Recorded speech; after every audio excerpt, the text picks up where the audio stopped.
There's a version of you that's easy to predict. It spends when it's stressed. It upgrades when it's insecure. It explains itself when it feels misunderstood. And then there's another version of you. A version that's quiet, hard to read, hard to manipulate. That version builds a life that doesn't need permission. This video is about how to become that person. Not by becoming cold, not by becoming greedy, but by becoming unbuyable. Because the truth is simple. The world can't control what it can't measure, and it can't measure what you stop performing. A friend of mine once described meeting a man at a casual lunch. No watch flex, no "I'm busy" energy, no performance. The guy wore plain clothes and spoke like someone with nothing to prove.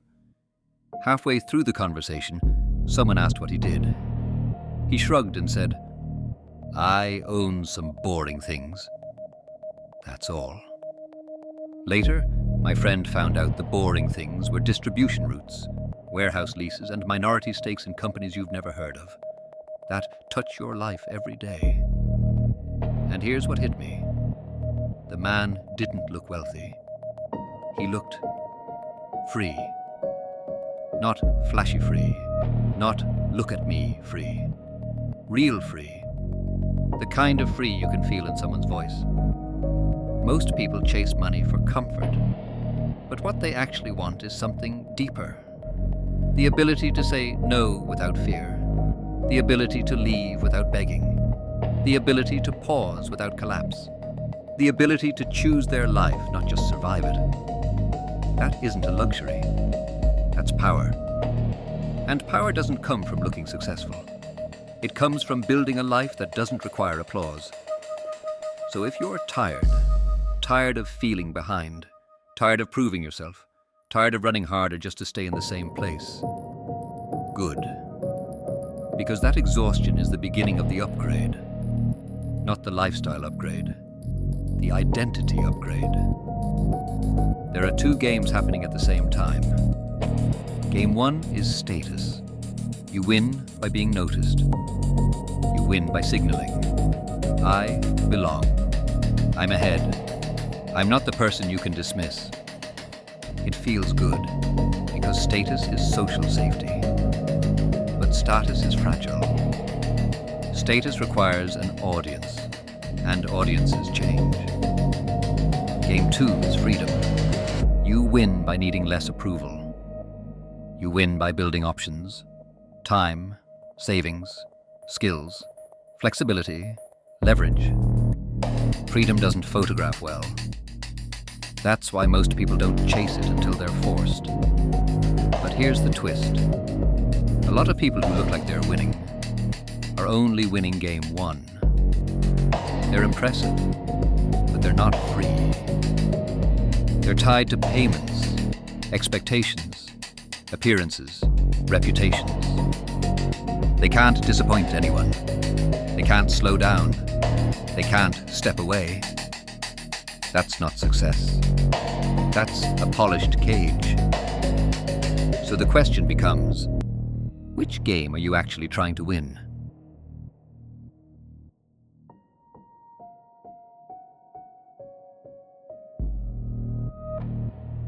I'm going to tell you the most dangerous moment in your financial life. It's not the recession. It's not the layoff.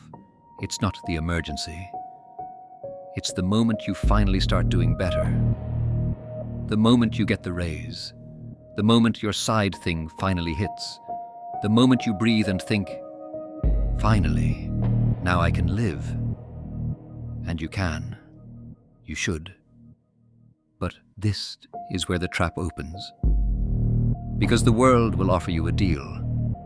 Trade your future freedom for present proof. Proof that you made it. Proof you're not behind. Proof you're worth respect. And proof is addictive. Because proof feels like healing. But proof doesn't heal you. It only quiets the insecurity for a week. Then it comes back and demands a bigger purchase. That's the treadmill. And it speeds up every time you feed it. Let's be honest about something. A lot of spending isn't about the thing. It's about the story the thing tells.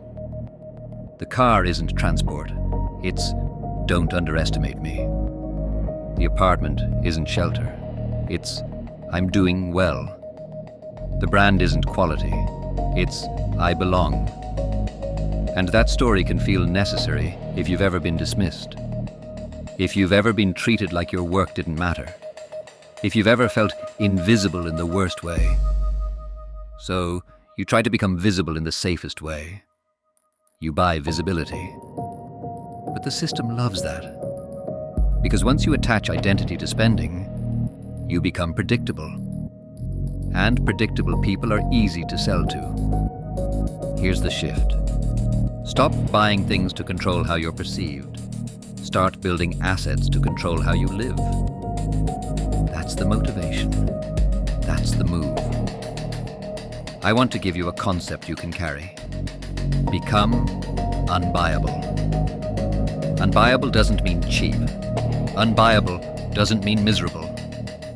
It means your emotional state can't be purchased. It means you don't need to spend to feel okay. Because when you're unbuyable, ads stop working on you. Comparison stops steering you. Insecurity stops driving your decisions. Other people's opinions stop pricing your behavior. Unbuyable is not a money strategy. It's a self-respect strategy. And it's the foundation of every long game.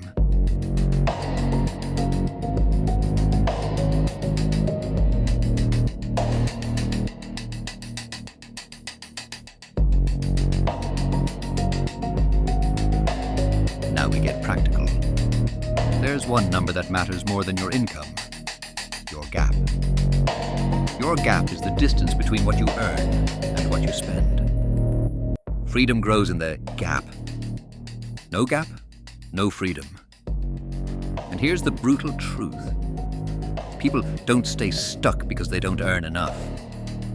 They stay stuck because every time they earn more, they spend more. They upgrade the cage. They don't escape it.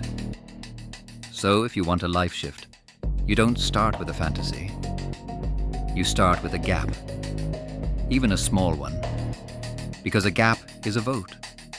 It's you saying, "I'm not handing my entire future to the present moment."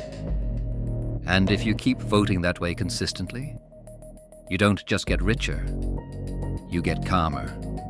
You get harder to panic. You stop being one emergency away from chaos. That's what people really want. Not the car, the calm. Let's talk about respect. Most people think, if I look successful, people will treat me better. Sometimes they will. But here's the cost. If your respect comes from what you display, you'll always need to display. You'll become a performer. And performers can't rest.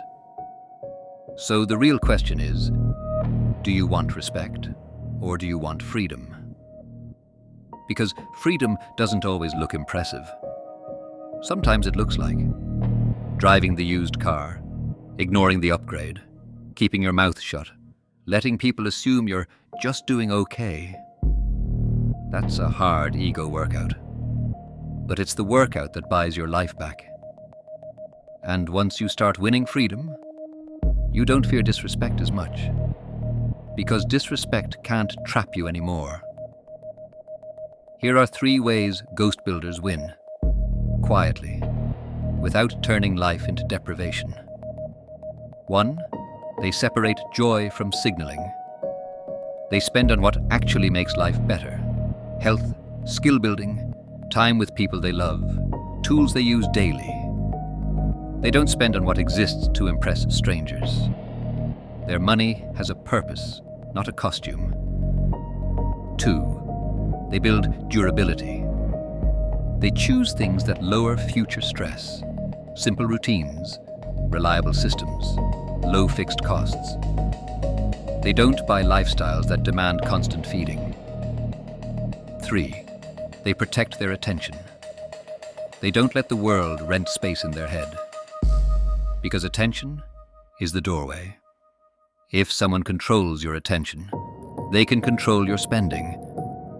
So they practice the rarest skill, not reacting. Not reacting to flex culture, not reacting to other people's timelines, not reacting to the pressure to prove. That's power. Now I want to speak to the part of you that's tired. Maybe you're not lazy. Maybe you're not undisciplined. Maybe you're just trying to buy relief from a life that feels heavy. Some people spend because they're shallow, but a lot of people spend because they're hurting. Because they want a moment where they feel ahead, a moment where they feel safe, a moment where they feel like their life is finally real. So I'm not here to shame you. I'm here to offer you a stronger form of relief. The relief of knowing you're building something permanent.